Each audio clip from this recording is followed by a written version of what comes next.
ഇവൻ പിടിക്കപ്പെട്ടപ്പോഴേ അതിനു പിന്നിൽ താനായിരിക്കുമെന്ന് ഞാൻ മനസ്സിലാക്കിയിരുന്നു. ആ രീതിക്ക് ചോദിച്ചപ്പോഴാ ഇവൻ തന്റെ പേരൂടെ പറഞ്ഞത്. എന്തായാലും എല്ലാം അവസാനിച്ചു. നീ ശിഷ്ടകാലം സുഖമായിട്ട് ജയിലിൽ കഴിയാം. സാർ വന്ന് വണ്ടിയിലോട്ട് കയറി.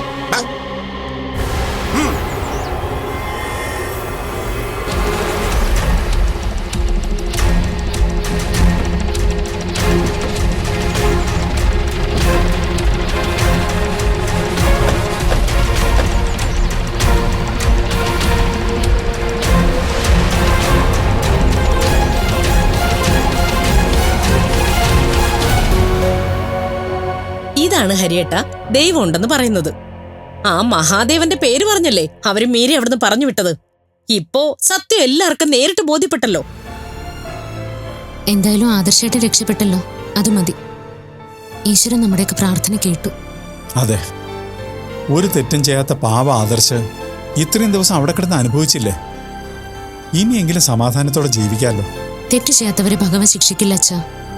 ചെറിയ ചെറിയ പരീക്ഷണങ്ങൾ കൊടുത്താലും അവസാനം രക്ഷിക്കുക തന്നെ ചെയ്യും. നമുക്ക് ജയിലിൽ പോയി ആദർശിനെ കൂട്ടിക്കൊണ്ടുവരണ്ടേ ഹരിയേട്ട? അതൊന്നും വേണ്ട ബീനെ. അതിനൊക്കെ ആദർശിന്റെ വീട്ടുകാരില്ലേ. ഇനി നമ്മൾ അതിനിടയിൽ കയറാൻ ചെന്ന് അവർക്കൊരു പിണക്കം ആണ്ട. എന്ത് പിണക്കം? ആദർശ് മീരയുടെ ഭർത്താവല്ലേ. അവനെ ആദ്യം കാണേണ്ടത് മീരയല്ലേ. ആദർശ് ആഗ്രഹിക്കുന്നതും മീരയെ കാണാൻ തന്നെയായിരിക്കും. അച്ഛൻ പറഞ്ഞ അഭിപ്രായം തന്നെ എനിക്കും. ആദർശനെ കാണാൻ എനിക്ക് ആഗ്രഹമില്ലഞ്ഞിട്ടല്ല, പിന്നെ നമ്മളായിട്ടൊരു പ്രശ്നത്തിന് പോകണ്ട. നീ എന്തിനാ മോളെ പേടിക്കുന്നത്? ആദർശ് രക്ഷപ്പെട്ടിട്ടുണ്ടെങ്കിലേ അത് നിന്റെ കഷ്ടപ്പാട് കൊണ്ട് തന്നെയാ. ആദർശിന്റെ അമ്മയോ ആ അഹങ്കാരി പെങ്ങളോ ആദർശിനെ രക്ഷിക്കാൻ വേണ്ടി ഒന്നും ചെയ്തിട്ടില്ല. സത്യത്തിൽ ഇപ്പൊ ആ വീട്ടിലേക്ക് ചെന്ന് ആ അഭിരാമിയോടും മാധവി മാഡത്തിനോടും 4 വർത്തമാനം പറയേണ്ടതാ. അവരുടെ പൊന്നാങ്ങളെ കുറ്റം പറഞ്ഞു എന്നും പറഞ്ഞ് എന്തൊരു ഷോയാ അവര് കാണിച്ചത്. ഇപ്പൊ അവർക്ക് എന്താ പറയാനുള്ളതെന്ന് കേൾക്കാലോ. അതൊന്നും വേണ്ട ബീനാമ്മേ. ആദർശേട്ടന്റെ അമ്മയൊരു പാവാ. മഹാദേവൻ അങ്കിളിനെ അമ്മ ഒരുപാട് സ്നേഹിച്ചു, വിശ്വസിച്ചു. അതുകൊണ്ടാ അങ്കിളിനെ ഞാൻ കുറ്റം പറഞ്ഞപ്പോ വിഷമായത്. എന്നിട്ടിപ്പ എന്തായി? അവരായിരുന്നു തെറ്റുകാരെന്ന് തെളിഞ്ഞില്ലേ? നീ ഇത്രയ്ക്ക് പാവം ആവരുത് മീര. നീ ഒന്ന് ഓർത്തു നോക്കിയേ. മഹാദേവന്റെ കാര്യം പറഞ്ഞത് നീ ആയതുകൊണ്ടല്ലേ അവർ വിശ്വസിക്കാതിരുന്നത്. അത് പറഞ്ഞത് അഭിരാമിയായിരുന്നുവെങ്കിൽ അവര് അവളെ ഇങ്ങനെ അവിടുന്ന് ഇറക്കി വിടുവായിരുന്നോ? ഇല്ലല്ലോ. അങ്ങനെയല്ല ബീനാമേ. പണ്ടൊരിക്കൽ ആദർശേട്ടൻ അങ്കിളിനെ പറഞ്ഞപ്പോഴും അമ്മ വഴക്കു പറഞ്ഞിരുന്നു. അമ്മയ്ക്ക് അങ്കിളിനോടുള്ള സ്നേഹം അങ്കിള് മുതലാക്കിയതാ. കഴിഞ്ഞൊക്കെ കഴിഞ്ഞു, നമുക്കതൊക്കെ മറക്കാം.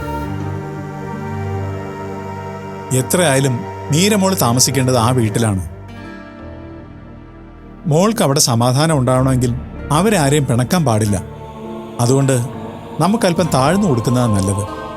അത് ശരിയല്ല ഹരിയേട്ട. നമ്മളിങ്ങനെ താഴ്ന്നു കൊടുക്കുമ്പോ മീര എന്തും പറയാം, എന്തും ചെയ്യാമെന്നൊരു ധൈര്യം അവർക്ക് കിട്ടുന്നുണ്ട്. ഇനി ഒരവസരം വന്നാലും അവരിങ്ങനെ തന്നെ പെരുമാറൂ. അതുകൊണ്ടാ ഞാൻ പറയുന്നത്, ഇത് വെറുതെ വിടാൻ പാടില്ല. വേണ്ട ബീനാമേ. ഒരുപാട് ടെൻഷനും വിഷമവും അനുഭവിച്ചിട്ടാ ആദർശേട്ടൻ തിരിച്ചു വരുന്നത്. ഇനിയെങ്കിലും സമാധാനത്തോടെ കഴിയാൻ ആദർശേട്ടന് പറ്റണം. അതുകൊണ്ട് ഈ കാര്യങ്ങളൊന്നും ആദർശേട്ടൻ അറിയരുതെന്നാ എന്റെ അഭിപ്രായം. അപ്പോ മീരെ അവിടുന്ന് ഇറക്കി വിട്ടതുപോലും പറയേണ്ടെന്നാണോ അച്ഛന്റെ മോളുടെയും തീരുമാനം? അതെ. ഞാൻ കുറച്ചു ദിവസം വീട്ടിൽ നിൽക്കാൻ വന്നതാണെന്ന് ആദർശേട്ടൻ കരുതിക്കോളും. അതൊന്നും വേണ്ട മീരെ. അപ്പൊ തെറ്റുകാരിയാവുന്നത് നീയാ. അതിന്റെ ഒന്നും ആവശ്യമില്ല. മായ പണ്ടെപ്പോഴും പറയുമായിരുന്നു, നമ്മളൊന്ന് തോറ്റു കൊടുക്കുന്നതുകൊണ്ട് എല്ലാവർക്കും സന്തോഷവും സമാധാനം ഉണ്ടാവുമെങ്കിൽ തോറ്റു കൊടുക്കണമെന്ന്. അത് തന്നെയാണ് എൻ്റെ അഭിപ്രായം. പിന്നെ ആദർശിന് മീരയെ നന്നായിട്ടറിയാം. മീരമോളുടെ ഭാഗത്തുനിന്ന് ഒരു പ്രശ്നവും ഉണ്ടാവില്ലെന്ന് ആദർശിനറിയാം. നമുക്കത് പോരെ ബീനെ? പോരാ. ആദർശ് സത്യങ്ങളെല്ലാം അറിയണം. ആദർശിനെ രക്ഷിക്കാൻ മീരയും സൂരജും എത്രമാത്രം കഷ്ടപ്പെട്ടുവെന്നും അതിന്റെ പേരിൽ ഇവര് അഭിരാമിയുടെ ഭാഗത്തു നിന്ന് എത്രമാത്രം അപമാനം അനുഭവിച്ചു എന്നും ആദർശ് അറിയണം. അതാ എന്റെ അഭിപ്രായം. അതൊക്കെ ആദർശ് അറിഞ്ഞാൽ മാത്രമേ മീരയ്ക്ക് ആദർശിന്റെ മുമ്പിൽ ഒരു വിലയൊക്കെ ഉണ്ടാവൂ. ആരെയും ബോധിപ്പിക്കാനോ നല്ല പേര് നേടാനോ അല്ല ബീനാമേ ഞാൻ കഷ്ടപ്പെട്ടത്. എനിക്ക് വേണ്ടത് ആദർശത്തെ രക്ഷപ്പെടുക എന്നത് മാത്രമായിരുന്നു. ഈശ്വര അനുഗ്രഹം കൊണ്ട് ഭഗവാൻ അത് സാധിച്ചു തന്നു. എന്റെ പ്രാർത്ഥനയും കേട്ടു. അതെ, അതാ ശരി. പ്രശ്നം ഉണ്ടാക്കാൻ എളുപ്പമാണ്, അത് സോൾവ് ചെയ്ത് മുന്നോട്ട് പോകുന്നതിലാ കാര്യം. ഒരു കുടുംബമായിട്ട് താമസിക്കുമ്പോൾ ഇത്തരം പ്രശ്നങ്ങളൊക്കെ സർവ്വസാധാരണമാണ്. അത് കണ്ടില്ല കേട്ടില്ല എന്ന് കരുതി കുടുംബത്തെ ഒന്നിച്ച് മുന്നോട്ട് കൊണ്ടുപോകണം. എന്റെ ഹരിയേട്ടാ, ഈ ഉപദേശമൊക്കെ കൊടുക്കേണ്ടതേ മീരെ പോലൊരു പെണ്ണിനല്ല, പ്രശ്നങ്ങൾ ഉണ്ടാക്കുന്നവർക്കാ. മീര അങ്ങനെയുള്ള പെൺകുട്ടി അല്ലല്ലോ. ഇവിടെ തെറ്റ് 100% അവരുടെ ഭാഗത്താ. അതൊന്നും സാരമില്ല ബീനാമ്മേ. ആദർശേട്ടൻ തിരിച്ചു വരുന്ന വലിയ സന്തോഷം വെച്ച് നോക്കുമ്പോൾ ബാക്കിയൊന്നും ഒരു കുഴപ്പമില്ല. ജീവിതത്തിലെ നന്മകളും സന്തോഷവും മാത്രം സ്വീകരിക്കാനാ ഞാൻ ആഗ്രഹിക്കുന്നത്. അതെ, അതാ ശരി മോളെ. നിങ്ങളുടെ ചിന്തയൊക്കെ നല്ലതാ, പക്ഷേ ആദർശിനോട് നിങ്ങൾ നുണയൊന്നും പറയാൻ നിൽക്കണ്ട. ആദർശ് അറിയേണ്ട കാര്യങ്ങളെല്ലാം അറിയേണ്ട സമയത്ത് തന്നെ അറിഞ്ഞിട്ടുണ്ട്.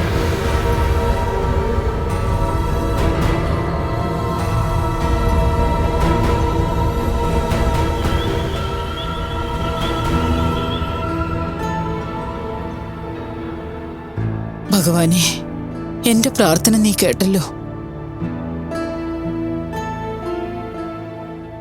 മീരമോളുടെ കാര്യത്തിൽ എന്നും എപ്പോഴും ഓരോ സങ്കടങ്ങളായിരുന്നു.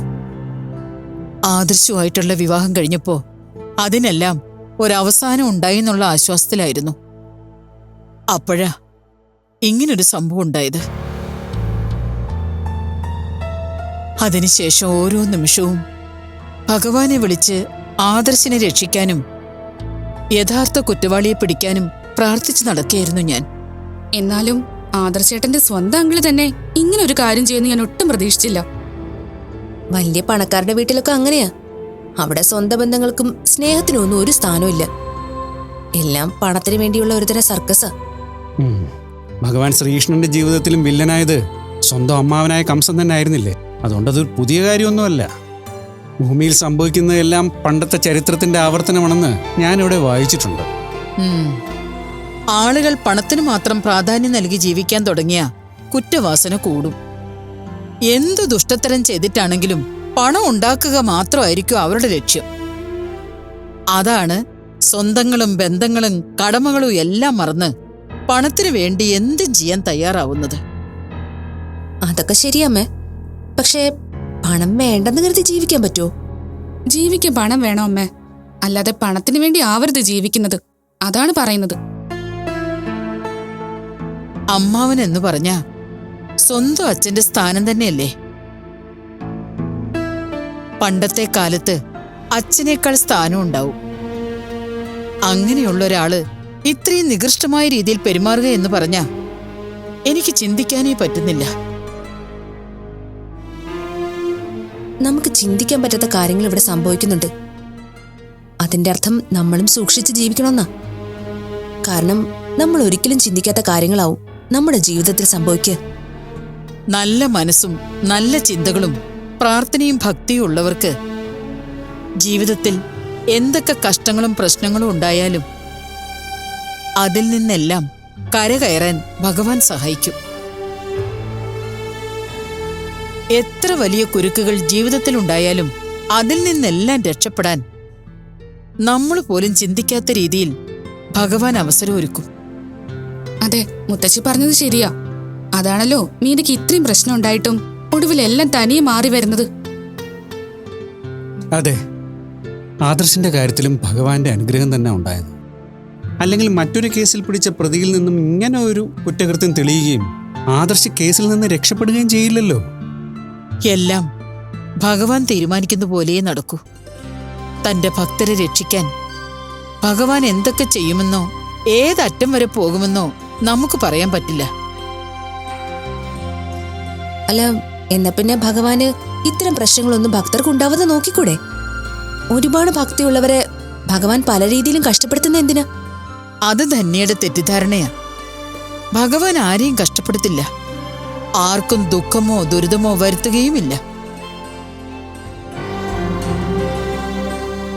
നമ്മുടെ കർമ്മദോഷങ്ങളും സമയദോഷങ്ങളുമാണ് കഷ്ടകാലങ്ങളും അനിഷ്ട സംഭവങ്ങളും എല്ലാം ജീവിതത്തിൽ തരുന്നത്. ഭഗവാൻ നമ്മളെ രക്ഷിക്കുക മാത്രമാണ് ചെയ്യുന്നത്. അത് മനസ്സിലാക്കിയ ഇത്തരം ചിന്തകൾ മനസ്സിലുണ്ടാവില്ല. അമ്മയ്ക്ക് ഇത്തരം ചിന്തകൾ ഉണ്ടാവുന്നത് എങ്ങനെയാണെന്നറിയോ? അമ്മ അമ്പലത്തിൽ പോകുന്നതും പ്രാർത്ഥിക്കുന്നതും ഓരോ കാര്യങ്ങൾ സാധിച്ചെടുക്കാൻ മാത്രം. നമ്മളൊരു ഓഫീസിൽ ചെല്ലുന്നത് പോലെ ആപ്ലിക്കേഷൻ കൊടുക്കുന്നു, ഫീസ് അടയ്ക്കുന്നതിന് പകരം ഇവിടെ വഴിപാട് നടത്തുന്നു, പിന്നെ കൈക്കൂലി പോലെ എന്തെങ്കിലും ഓഫറും ചെയ്യുന്നു. ഈശ്വരൻ അങ്ങനെയുള്ള ഇടപാടുകളൊന്നും നടത്തുന്നില്ല എന്ന് അമ്മ ഇനിയെങ്കിലും ഒന്ന് മനസ്സിലാക്ക്. നമ്മുടെ ഉള്ളിലെ ഈശ്വരനെ തിരിച്ചറിയാൻ, പ്രപഞ്ചത്തിലെ ഈശ്വരീയ ശക്തിയുമായി അടുക്കാനും ചിന്തകളെ നിയന്ത്രിക്കാനുമെല്ലാമാണ് ഭക്തിയും പ്രാർത്ഥനയും ഉപകരിക്കുന്നത്. ഇതെല്ലാം ശരിയായാൽ ഭഗവാന്റെ ദർശനം പോലും കിട്ടിയെന്നിരിക്കും. ഇതൊക്കെ ഇവൾക്ക് മനസ്സിലാവുമായിരുന്നെങ്കിൽ ഏത് നേരം ഉടക്കും വഴക്കുമായിട്ട് നടക്കുമായിരുന്നു അമ്മേ. ഓഹോ, ഞാനിപ്പോ ഒന്നിനും കൊള്ളാത്തവളും വിവരമില്ലാത്തവളും ആയല്ലേ? അല്ലെങ്കിലും എല്ലാവർക്കും എന്നെ കളിയാക്കാനാണല്ലോ ഉത്സാഹം. അയക്കോ, എന്താന്ന് വെച്ചാ അയക്കോ. ഞാനിനി ഒന്നും പറയുന്നില്ല. നിന്നെ വിഷമിപ്പിക്കാൻ പറയുന്നതല്ല തന്നെ.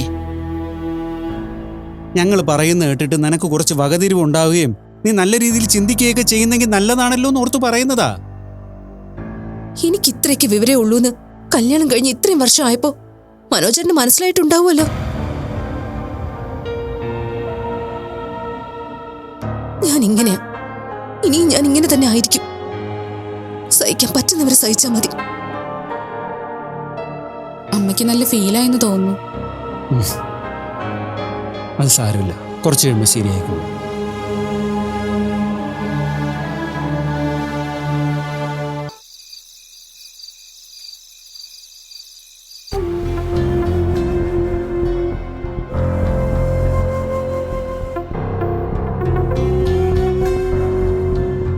എന്താ അഭി നിന്റെ പ്രശ്നം?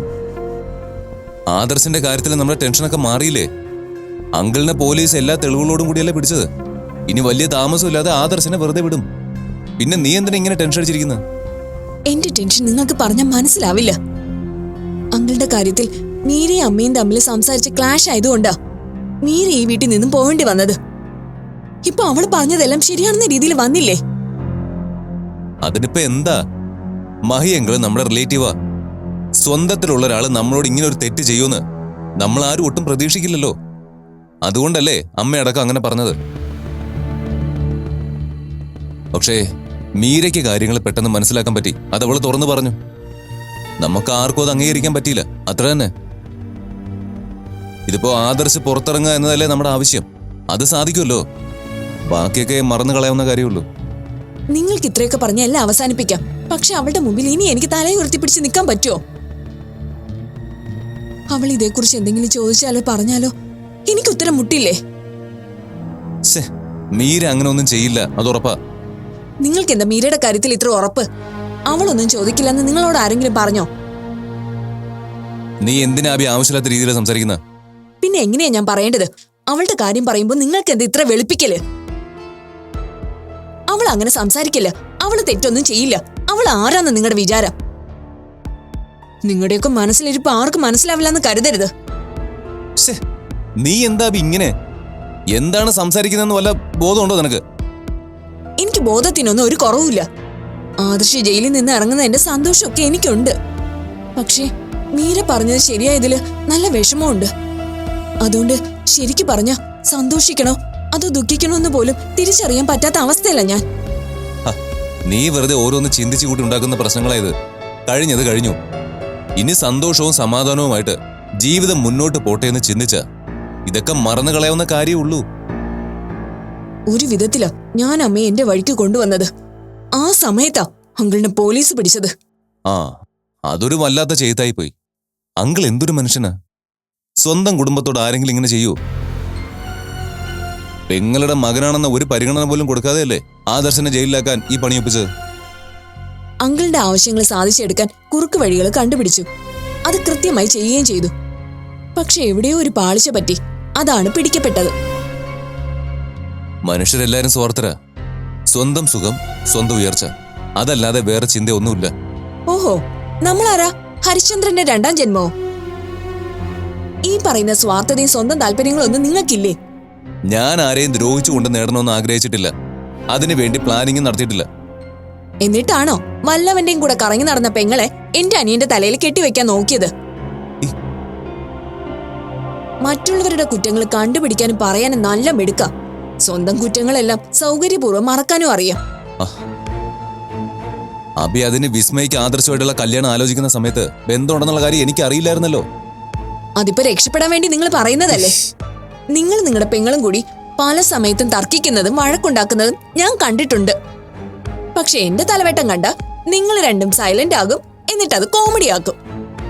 ഞാനെന്താ പൊട്ടിയാണെന്ന് വിചാരിച്ചോ? നിങ്ങൾ കാണിക്കുന്നതൊക്കെ എന്നെ എന്റെ കുടുംബത്തെ മൊത്തം വിഴുങ്ങാനുള്ള പ്ലാൻ ആയിരുന്നു എന്ന് ആർക്കറിയാം? നിനക്ക് വട്ടാണബി. നീ എന്തൊക്കെയാ വായി തോന്നിയത് വിളിച്ചു പറയാ. ഇതൊന്നും നിയന്ത്രിക്കാൻ പറ്റുന്നില്ലെങ്കിലേ നീ വല്ല സൈക്കാട്രിസ്റ്റിനെയും കാണിക്കും. എന്നെ കൊണ്ടൊന്നും പറയിപ്പിക്കരുത്. മനുഷ്യൻ ഇവിടെ ഭ്രാന്തളകി നിൽക്കുവാ. ആ, അത് തന്നെയാ ഞാനും പറഞ്ഞത്.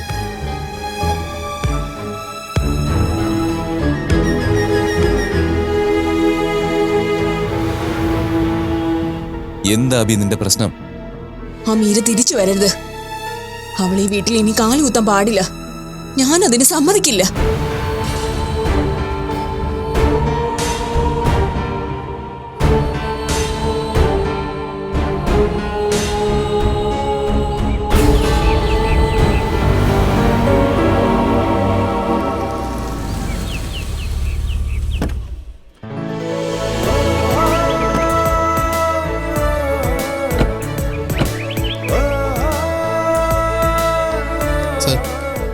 അത് വാഷിയും കൊടുത്തേക്ക്. ശരി സാർ.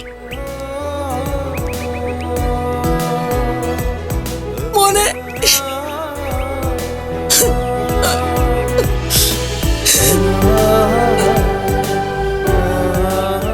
അമ്മ എന്തിനാ കരയുന്നേ? ഞാൻ വന്നില്ലേ? സന്തോഷം കൊണ്ടാ മോനെ. എത്ര ദിവസമായി നിന്നെ കണ്ടിട്ട്. കഴിഞ്ഞതൊക്കെ മറന്നേക്ക്. ഞാൻ തിരിച്ചു വന്നല്ലോ അമ്മേ. എന്റെ പ്രാർത്ഥന ഈശ്വരൻ കേട്ടല്ലോ. നിന്നെ ഇവിടുന്ന് കൊണ്ടുപോയതിൽ പിന്നെ സമാധാനം എന്തെന്ന് ഞാൻ അറിഞ്ഞിട്ടില്ല. എനിക്കറിയാമേ, എല്ലാം വിധിയായിട്ട് കണ്ടാ മതി. മോമ്പാ.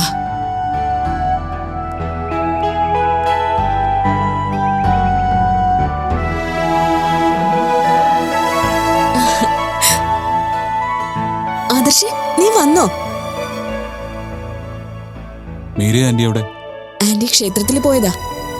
യഥാർത്ഥ കുറ്റവാളികളെ കണ്ടെത്തി മോൻ നിരപരാധിയാണെന്ന് തെളിഞ്ഞതിൽ ഒരുപാട് വഴിപാടുകൾ ചേച്ചി നേർന്നിരുന്നു. അത് നടത്താൻ പോയതാ. അപ്പൊ മീരയോ? മീര ഇവിടെ ഇല്ല. ഇല്ലേ?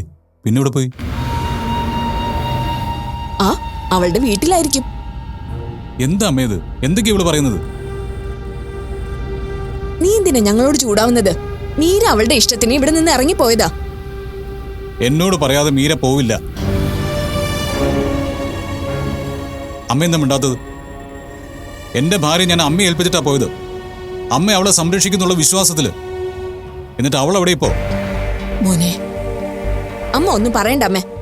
ഇവനെന്താ നമ്മളെക്കാൾ വലുതാണോ മീര? ഞാൻ പറയുന്നത് ആദർശന് വിശ്വാസമായില്ലേ? ഇല്ല. പിന്നെ വലിപ്പ ചെറുപ്പം ആരും ആർക്കും പകരമാവില്ല. മീരയ്ക്ക് ഒരിക്കലും നിന്റെ സ്ഥാനത്ത് നിൽക്കാൻ കഴിയില്ല. അതുപോലെ തന്നെയാണ് നിനക്കും. മീരയ്ക്ക് പകരമാവാൻ നിനക്കും സാധിക്കില്ല. അതിന് മീര ഇവിടെ നിന്ന് ഇറങ്ങിപ്പോയപ്പോ ഞങ്ങൾ എന്താ കാല് പിടിച്ച് നിർത്തണമായിരുന്നോ? നീ ഇവിടെ ഉണ്ടായിരുന്നപ്പോ തന്നെ സ്വന്തം വീട്ടിൽ പോവാനും അവിടെ നിൽക്കാനും ആയിരുന്നല്ലോ അവൾക്ക് താല്പര്യം. നീ പോയപ്പോ പിന്നെ ലൈസൻസ് ആയല്ലോ, അതാ ഇറങ്ങിപ്പോയത്. ഈ പറയുന്നതിനൊന്നും മറുപടി ഇല്ലാഞ്ഞിട്ടല്ല ഇപ്പൊ ഞാനൊന്നും മിണ്ടാത്തത്. മീര എനിക്ക് നന്നായിട്ട് അറിയാം. ഞാനിപ്പോ പുറത്തു വന്നിട്ടുണ്ടെങ്കിൽ അത് അവളുടെ പ്രാർത്ഥനയും കഷ്ടപ്പാടും കൊണ്ടാ. അബിയുടെ ഭാഗത്തുനിന്ന് ഇങ്ങനെ ഒരു പ്രവൃത്തി ഉണ്ടായാൽ എനിക്ക് അത്ഭുതമൊന്നുമില്ല. പക്ഷേ അമ്മയെക്കുറിച്ച് ഞാൻ ഇങ്ങനെയൊന്നുമല്ല കരുതിയത്. മോനെ, നീ എന്നെ തെറ്റിദ്ധരിച്ചിരിക്കുക. ഒരു തെറ്റിദ്ധാരണയില്ല. ഇവിടെ എന്താ സംഭവിച്ചെന്ന് എനിക്ക് വ്യക്തമായിട്ട് അറിയാം. മീര ഒരിക്കലും ഇവിടുന്ന് സ്വയം പോയതല്ല. നിങ്ങൾ രണ്ടുപേരും കൂടെ അവളെ പറഞ്ഞയച്ചതാ. കേട്ടില്ലേ അമ്മേ? കുറെ നുണക്കഥകൾ പറഞ്ഞ് അവൾ അവനെ വിശ്വസിപ്പിച്ചിരിക്കുക. ആരും നുണക്കഥ പറഞ്ഞു? നിന്റെ ഭാര്യ. അവൾക്ക് കുറച്ചെങ്കിലും മര്യാദ ഉണ്ടായിരുന്നെങ്കിൽ ഇത്തരം കള്ളത്തരങ്ങൾ ജയിലിൽ വന്ന് നിന്നോട് പറയുമായിരുന്നോ? അബി, നിന്റെ ഈ സ്വഭാവം നിന്നെ നശിപ്പിക്കും. നീ അല്ല മീര. സ്വന്തം കുറ്റം പറഞ്ഞാലും അവൾ മറ്റൊരാളെയും കുറ്റം പറയില്ല. അത് അവൾക്ക് എത്ര വലിയ നഷ്ടം ഉണ്ടാക്കിയാലും. ഓ, അവള് ദേവതയല്ലേ, അപ്പൊ പിന്നെ ഇങ്ങനെയൊക്കെ പറയണോ? എന്താ സംശയം? എനിക്ക് അവള് ദേവത തന്നെയാ. വിവാഹം കഴിഞ്ഞ് ചുരുങ്ങിയ സമയത്തിനുള്ളിൽ ഇത്ര വലിയൊരു ആപത്ത് എനിക്ക് സംഭവിച്ചിട്ടും ഒരു വാക്കുകൊണ്ടോ ഒരു നോക്കുകൊണ്ടോ പോലും അവൾ എന്നെ സംശയിക്കുകയോ കുറ്റപ്പെടുത്തുകയോ ചെയ്തിട്ടില്ല. കഷ്ടപ്പെട്ട് ഫൈറ്റ് ചെയ്ത് എന്നെ രക്ഷിച്ചു. മോനെന്താ സമാധാനിക്ക്, കുളിച്ച് ഫ്രഷ് ആയിട്ട് വല്ലതും കഴിക്ക്. വേണ്ട, ഞാൻ മീരെ പോയി കണ്ടിട്ട് വരാം. വന്ന് കയറിയ ഉടനെ അവളുടെ അടുത്തേക്ക് പോവാൻ അവന് തിടുക്കം. ഇതിനൊന്നും മറുപടി നീ അർഹിക്കുന്നില്ല. ഞാൻ പോയിട്ട് വരാമേ. മോനെ ആദർശ്, നീ ഞാൻ പറയുന്ന കേക്ക്. മീരെ ഞാൻ വിളിക്കാം, ഞാൻ വിളിച്ച അവള് വരും. അവൻ അതൊന്നും പോരമ്മേ, അവിടെ ചെന്ന് ആനയിച്ച് തന്നെ കൊണ്ടുവരണം.